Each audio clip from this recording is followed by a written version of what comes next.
Yes, you're welcome back to 360 Sports. On the recent allegations and indictment on Blessing Okagbare, the Athletic Integrity Unit has given her a 10-year ban, five for the lack of cooperation for getting those procedures and those information from her. The other five is for using the banned substance. And we're going to look at the medical implications of this. We'll take a little bit from the athletics itself and look at what is the growth hormones, the human growth hormones that has given Blessing Okagbare a ban. And talking with me on this issue and several topics is Dr. Goodlord Ohanube, who is a public health analyst and also a medical writer for the World Health Organization. Doctor, you know Blessing has been given a 10-year ban and she has been banned for the human growth hormone. From your experience, can you tell us what it means by the definition of the human growth hormone? Well, basically, the human growth hormone is a kind of is a hormone from the world. But there is a particular function it is used for. There's an indication that the human growth hormone is used for. Just like when you go to the hospital, you have a child that is having difficulty to grow in height, like we call it stunted growth, or in the case of Turner syndrome, the physician would inject some doses of human growth hormone.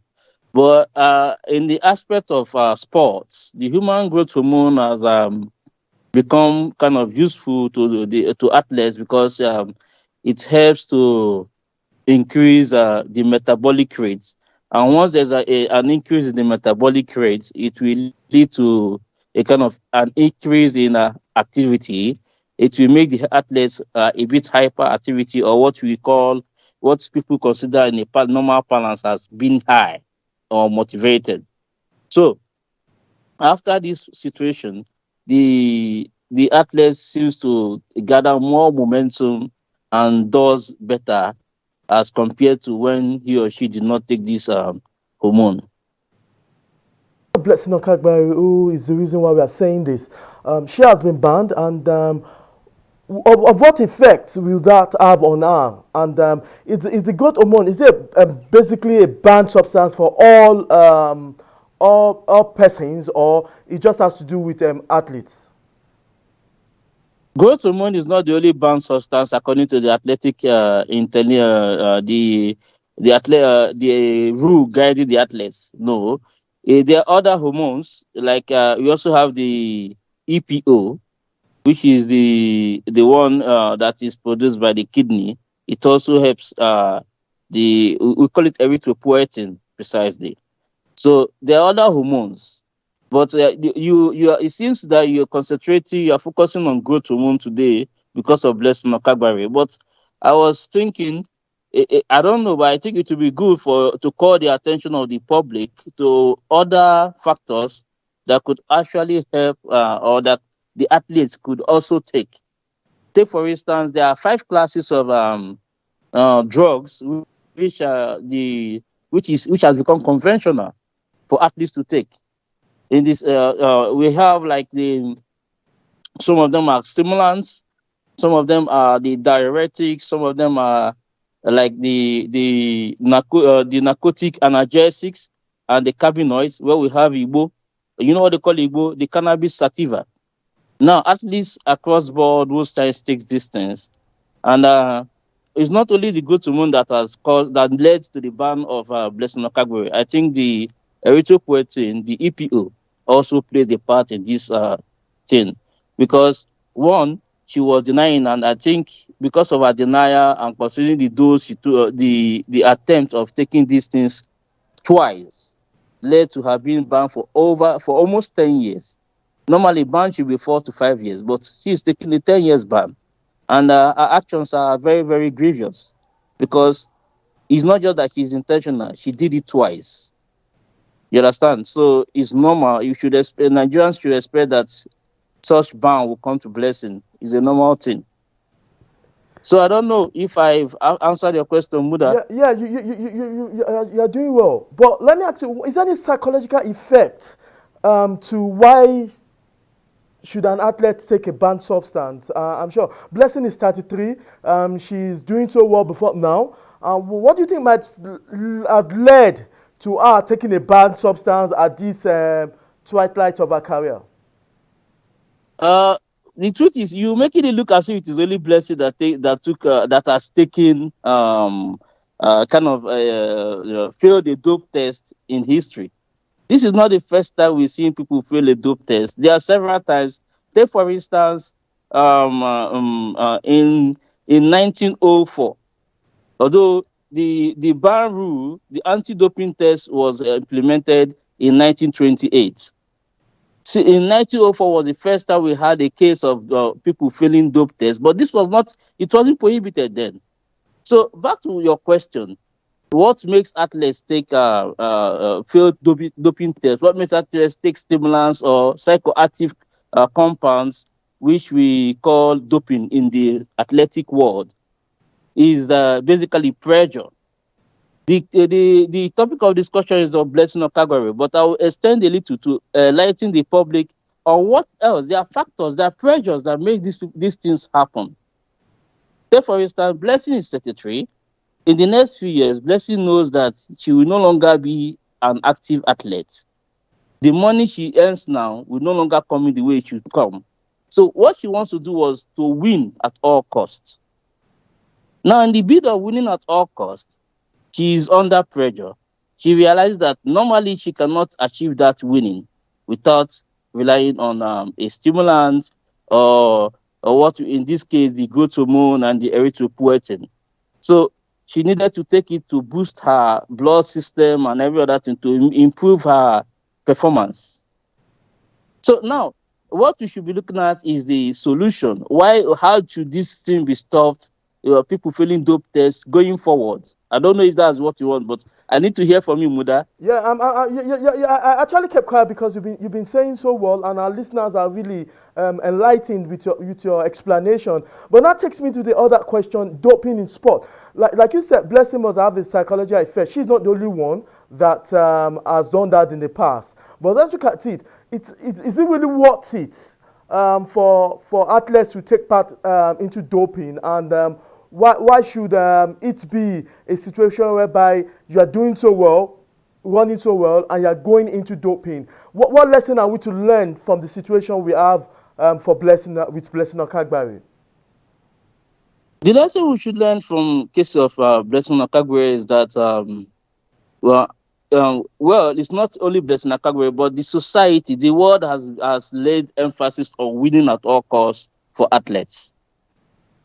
In the former times, athletics and some of these sports used to be purely for entertainment, if you remember. But in the current times, everybody is struggling to confess to win. Because either in some country, take for instance Nigeria for Blessing Okagbare, or some other countries may be expecting a win before they can pay them. But if athletes are kept on a daily consistent salary with good amount of money, even when they are retired, I think there won't be this psychological pressure to always confess. Say, for instance, in the years past, between 1920 and 1960, the German government, the Eastern Germany, when we had the existence of Eastern Germany, we had a lot of cases of people, of their ladies taking a kind of some doses of alcohol and some other things. Although now alcohol has been banned, but the truth is, in the former times, people take these things and they perform without testing to doping. Now, what happened is that if the economy of a country is bad, they should expect that the country or their athletes would always want to win at all costs to make money for themselves. But if the economy of the country, it wouldn't be that bad. I mean.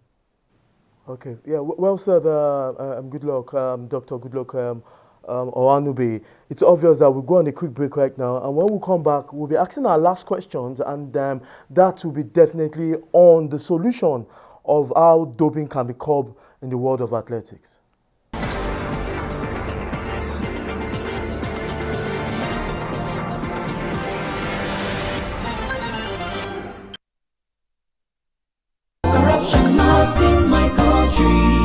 Hello? Yeah, I found your wallet in front of a supermarket. Meet me at Apple Junction. Yes, I'll be waiting for you. Now we find out. Two of us. Thank you very much, officer. You know, it's surprising that men like you still exist in the police force. Yes, so... Oh, yes. This is just a token of my appreciation. Oh, no. You don't need to do this. We're only doing our job. Thank you very much. God bless you. You're welcome. Now I know police is really my friend. Yes. Friend. Hey.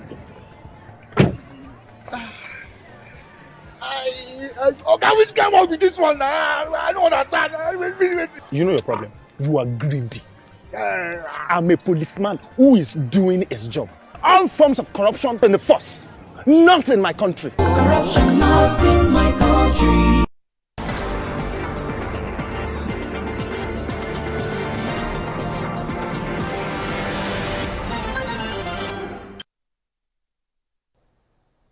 Yeah, Tom, you're welcome back. We still have Dr. Goodluck, and he'll be speaking with us all the way from Germany. And we'll be asking, Doctor, it's good to still have you. Now, to my last question, can doping really be curbed? What are the steps you think what athletics and the athletics integrity unit can do to ensure that we don't have so much of a cheat, or we don't see some of these athletes going to take all these banned substance? Yeah, doping itself can be curbed, but I think normally for you to identify, seek for solution, you need to identify what is the problem. Why is it that people go into doping? What are the factors pushing for doping? Then if you cannot take away these factors, I think doping will be curbed. Now the factors are: one, poverty. If the country where the athlete is coming from is a bit poor, what happens is that the athlete is under pressure, especially some athletes who are not placed on a regular salary till the end of their life. Say for instance, currently Russia is having an economic crisis. So if you go to Russia, if you look at Russia, just before Putin is one trying to put Russia in a very good shape now economically. Now, there are a lot of Russian athletes who they engage in this doping just to win at all costs. Now, in Germany has a stable economy. If you look at Germany, you see that the Germans are no longer at under the pressure of win at all costs to make money or whatever. They go there with passion and the entertainment focus. So, at the end of the day, if we can to avoid to curb doping, what happens to how do we do curb doping? One, assure the athletes, that is for Nigeria itself, assure the athletes that whether you win or not, your money will always come day in, day out. Two, get clinical psychologists to also identify other factors which is limiting or attenuating the optimal performance of the athletes. With the case, if you bring Blessing Okagbare met a business conscious person in the name of Eric, who wanted to make money and started distributing these drugs. Now, but if Blessing had a personal psychologist, I think she may even do better with her drugs. So if you can get if the Ministry of Sports of Nigeria can actually look for psychology for every of the athletes, it's not so difficult to do.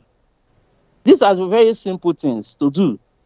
If the government can always assure these people, I will pay you, not when at the point they say, I'll build you a house. Remember Atlanta 96? Yes, most of the participants there have not been given the houses they were promised. So what do you want these athletes to do? It's not their fault. Yes, they must have failed the doping test, but what is the reason? Because they know back home they are not being supported fully, aside when it is the time for the competition. Well so said. Yeah, thank you.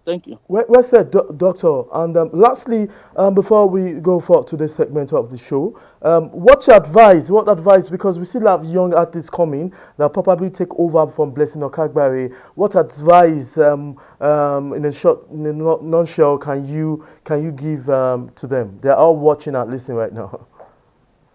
The advice I can only give to the upcoming generation is this: make sports, and engage in sports. One, based on passion, and secondly, based on entertainment. Don't look at money first. But if you must look at money, then forget about sports because you'll be pushed, or you see yourself under pressure again, like Blessing Okagbare, and then you still end up failing the doping test. Yeah, thank you very much, Dr. Goodluck Oanibo. He's a public analyst and a writer to the World Health Organization. Thank you very much for being part of today's show, Dr. Goodluck Oanibo. Thank you for having me. Thank you very much. Yeah, it's all the way from Germany. It's been on Blessing Okagbare and the solution to why athletes take dope, bad substance, and it's not. We're still expecting that Blessing Okagbare has said she's going to appeal the 10-year ban given to her. And thank you, viewers, for being part of today's show. And this is all we could take on today's program. And hopefully, next time we could have more on the other issues relating to sports. Thank you for staying tuned.